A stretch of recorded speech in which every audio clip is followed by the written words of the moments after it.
नमस्कार, कैसे हैं? नमस्कार, मैं हूं राकेश, आप लोगों के सामने स्वागत करता हूं। एक ये इंपॉर्टेंट क्वेश्चन होने जा रहा है। स्क्रीन पे आप लोगों को दिख रहा होगा, क्वेश्चंस को देख लीजिए। और इस बार की परीक्षा के लिए खासतौर से पीसीएस समीक्षा अधिकारी और ब्लॉक एजुकेशन ऑफिसर में किसी ना किसी परीक्षा में, इनफैक्ट 2 परीक्षाओं में भी ये क्वेश्चन आपको देखने को मिल सकता है। ये करंट अफेयर है एक प्रकार से, जो कि बहुत ही ज़्यादा इम्पॉर्टेंस रखता है। International day of biosphere reserve, साधारण रूप से अगर देखें तो ये किसी एक पर्टिकुलर दिवस की बात की जा रही है, लेकिन ये इंपॉर्टेंट इतना क्यों है? हिंदू में भी इसके ऊपर आज आर्टिकल था, उस आर्टिकल को लेके पूरा मैंने डिटेल्ड लेक्चर बनाया है, जिसमें कि हमको ये लेक्चर जिस तरीके से बनाया गया है उसको केंद्र में रखा गया है कि जो हमारी उच्च स्तर की परीक्षाएं होती हैं उसके लिए भी। इसके साथ साथ हम इसमें ऐसे फैक्ट भी डिस्कस कर लेंगे जो कि अन्य परीक्षाओं के लिए भी इक्वली इंपॉर्टेंट हैं, या केवीएस से लेके पीआरटी से लेके और अन्य जो परीक्षाएं होती हैं जहां वन लाइनर करंट आते हैं, तो कई बार इस टॉपिक में आ जाते हैं। इसीलिए कहा जाता है कि हमें रेगुलरली करंट को अच्छे से मॉनिटर करना चाहिए और उसमें सिर्फ वो करंट जरूर पढ़नी चाहिए जो कि परीक्षा के लिहाज से इंपॉर्टेंट हैं। जब आप ये समझना शुरू कर देंगे तो वो चीज़ें सीधे सीधे आपको अपनी आंखों के आगे दिखेंगी भी। बायोस्फीयर रिजर्व, जैव मंडल, इसको हम लोग जैव मंडल रिजर्व भी कह सकते हैं, या जैव आरक्षित क्षेत्र भी कह सकते हैं, है ना। जैव आरक्षित क्षेत्र, ये इस साल से अभी हाल ही में यूनेस्को की बैठक हुई, जिसमें इस साल से 41वीं बैठक हुई और जिसमें घोषणा की गई कि इस वर्ष से 3 नवंबर को हर साल इंटरनेशनल डे ऑफ बायोस्फीयर मनाया जाएगा। मतलब जैव विविधता का, जैव आरक्षित अंतर्राष्ट्रीय दिवस, ठीक है, बायोस्फीयर का एक इंटरनेशनल डे। और ये इंपॉर्टेंस है कि पहला ये ऐसा कोई इवेंट होने जा रहा है। इसकी हिस्ट्री क्या है, इसमें बैकग्राउंड में चलेंगे और इससे रिलेटेड जो भी क्वेश्चन बन सकते हैं वो देखेंगे। पीसीएस 2021 में भी, पीसीएस 2020 में भी यहाँ से सीधे क्वेश्चन आए थे इनडायरेक्टली, वो भी हम देखेंगे। चलिए, सबसे पहली बात, यूनेस्को एक संस्था है। यूनेस्को संस्था का एक नेटवर्क है, मतलब यूनेस्को के द्वारा एक प्रकार से कॉइन किया गया है एक कंसेप्ट, ये बायोस्फीयर का जैव आरक्षित क्षेत्र।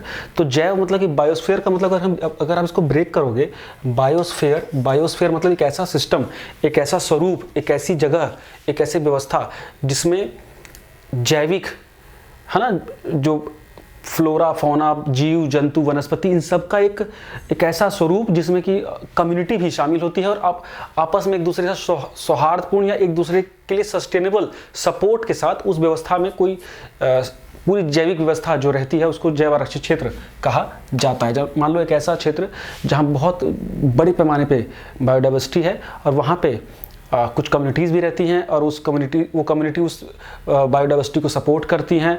उनका खान पान स्पेशल है, उनका खान पान यूनिक है, उनके एथिक्स यूनिक हैं। तो इन सब व्यवस्थाओं को जो एक सिस्टम तैयार होता है उसको बायोस्फीयर वहाँ पे बोला जाता है और वो इतने यूनिक होते हैं कि उनको प्रिजर्व करके रखने की नीड होती है। तो इसीलिए ऐसे क्षेत्रों का चुनाव किया जाता है कि हाँ, इस जगह के जैवमंडल को बचा के रखना है तो इस जगह को बायोस्फीयर रिजर्व घोषित कर दो, है ना, ताकि वो चीज़ हमारी सेफ हो जाए, हमारे सस्टेनेबल डेवलपमेंट के लिए, हमारे पृथ्वी, हमारे प्लैनेट के सस्टेनेबल डेवलपमेंट के लिए उसको कैसे प्रिजर्व किया जाए, उस रूप में ऐसे कई क्षेत्रों को बायोस्फीयर रिजर्व के नाम से आरक्षित कर दिया जाता है। भारत में भी करीब 18 ऐसे क्षेत्र हैं जो कि बायोस्फीयर रिजर्व की श्रेणी में आते हैं। तो ये कंसेप्ट किसका था? यूनेस्को का था, ठीक है। हमें बैकग्राउंड में जाना पड़ेगा 1971 के आसपास। 1971 के आसपास यूनेस्को ने कैंपेन चला था मैब के नाम से, आपको याद होगा, मैब, MAB। मैंने इसमें पीछे डिस्कस किया हुआ आगे, मैन एंड बायोस्फीयर, मतलब मनुष्य और जैव मंडल का आपस में जो रिलेशन है ना, वो किस प्रकार से डेवलप हो रहा है, उसके कंसेप्ट को लेके यहाँ सारी चीज़ें बनाई गई थी और इसी के अंतर्गत एक नेटवर्क बनाया गया, world network of biosphere reserve. तो दुनिया में यूनेस्को ने क्या किया कि एक सूची तैयार की है जिसके अंतर्गत दुनिया में जहाँ भी कुछ ऐसी चीज़ें हैं उनको इस लिस्ट में शामिल किया गया है। और उनको इस लिस्ट में शामिल करने का मतलब है कि ये हमारे पृथ्वी की पूरी धरोहर है और इनका संरक्षण किया जाना आवश्यक है। ये पूरे वैश्विक महत्व की जगह हैं जैव मंडल के क्षेत्र में। इसी के तहत हमें कुछ इसके फैक्ट देखने पड़ेंगे। अब इसका लक्ष्य क्या है, ये नेटवर्क बनाने का या ये स्वरूप बनाने का लक्ष्य क्या है, तो हमें एक एक चीज़ पढ़नी पड़ेगी। पूरा हिंदू से मैंने किया हुआ है, site of excellence unique tool, है ना, मतलब कि कौन सी जगह बायोस्फीयर रिजर्व में शामिल हो सकती है वो जगह जो अपने आप में यूनिक हो और एक्सीलेंस हो, है ना, पर्यावरण के लिहाज से, वो इसमें शामिल होती है। भारत के 18 जैव आरक्षित क्षेत्र हैं, उसमें से 12 जो बायोस्फीयर रिजर्व है वो इस लिस्ट में शामिल हैं। सबसे पहला नीलगिरी था और हमारे देश का पहला बायोस्फीयर रिजर्व भी नीलगिरी है। तो 18 में से 12 जो हमारी साइटें हैं वो इस समय ऑलरेडी इसका हिस्सा हैं। बहुत बड़ा इसकी सूची बन चुकी है दुनिया के लगभग सभी देशों को मिला के, ठीक है। और इसमें करीब करीब अगर देखी जाए तो 738 ऐसे रिजर्व, ऐसी जगहों को चिन्हित कर दिया गया है इस नेटवर्क में। क्वेश्चन ये भी पेपर में आएगा, निश्चित रूप से क्वेश्चन पेपर में आ सकता है ये, ठीक है। 738 साइटें हैं 134 देशों में। भारत में कितनी हैं? 12। श्रीलंका में 4 है, मालदीव्स में 3 है। अगल बगल क्यों पढ़ना जरूरी है? बिकॉज कई भारत के पड़ोसी हैं जिनमें एक भी जैव आरक्षित क्षेत्र नहीं है जो यूनेस्को की लिस्ट में हो, जैसे बांग्लादेश, भूटान और नेपाल। अब यहाँ भूटान पे इंपॉर्टेंट क्वेश्चन बना सकते हैं लोग, बिकॉज भूटान को अगर आप प्राकृतिक रूप से, ऑर्गेनिक रूप से देखें तो बड़ा महान है, लेकिन यहाँ वो लिस्ट में अधूरा दिखता है ना। तो यहाँ आपको ध्यान देना पड़ेगा।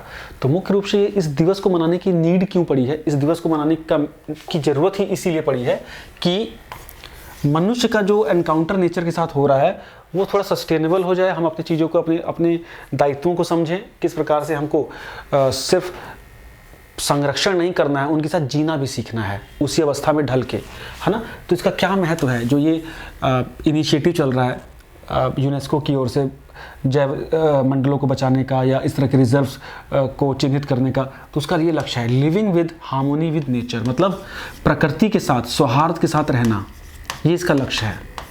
प्रकृति के साथ सौहार्दपूर्ण तरीके से रहना।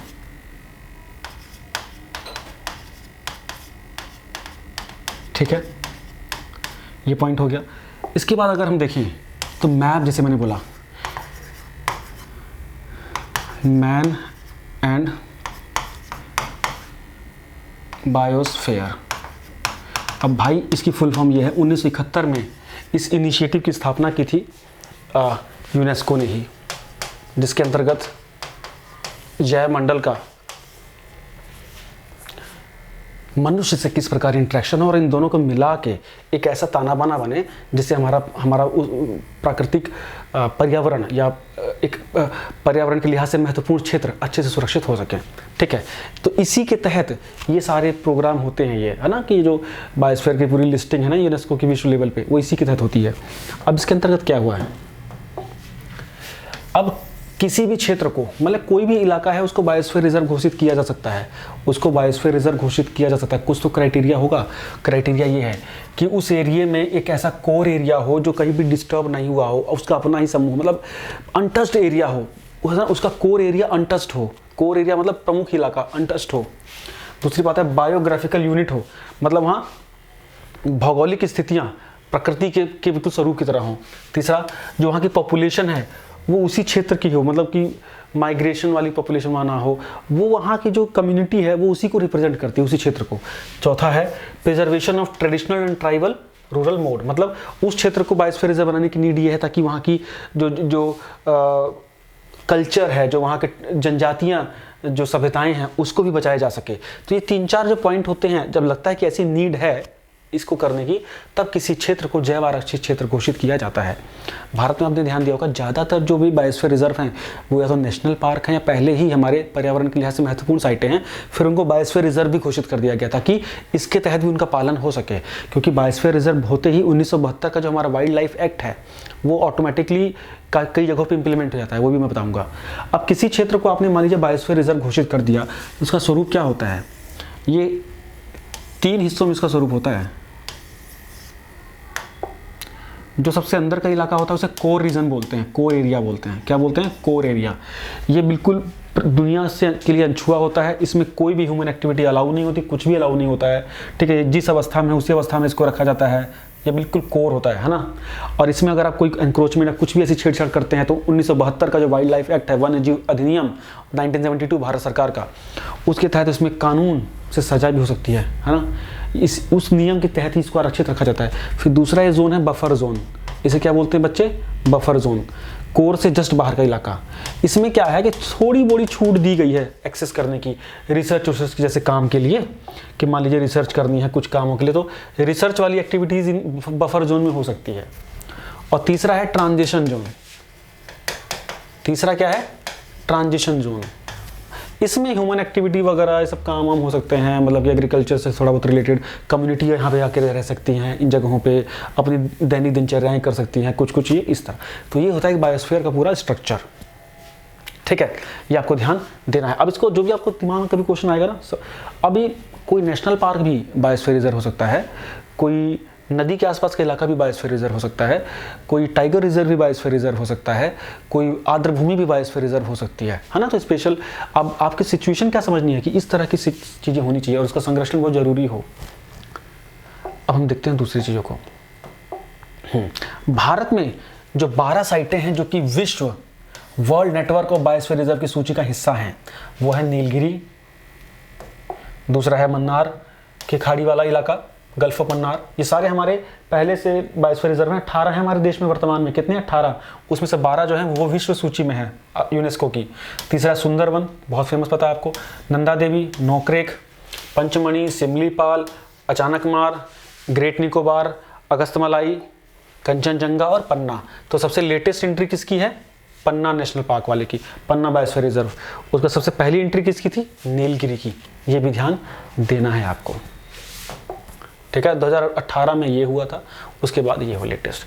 तो आपको इतना अगर ध्यान दे लेते हैं तो हमारा जो international day of biosphere reserve है, ये ऑब्जर्वेशन के ऊपर जो क्वेश्चन आएंगे लगभग हम इसको कर डालेंगे सही में। ठीक है, अब इस तरीके से अगर आप चीज़ों को इम्प्रूव करेंगे तो RO, BO, PCS इनके करंट अफेयर आपको सीधे सीधे आंखों के सामने दिखने लगेंगे। उम्मीद करता हूँ लेक्चर आपको अच्छा लगा होगा, है ना। नेक्स्ट लेक्चर में मिलते हैं। KVS के लिए भी लेक्चर्स आने वाले हैं, उसके लिए भी लगातार अपडेट होते रहिएगा। प्लस PCS RO की हमें लगातार प्रिपरेशन करते रहने होंगे, तो ऐसे लेक्चर लगातार आपको मिलते रहेंगे। Thank you so much, bye bye.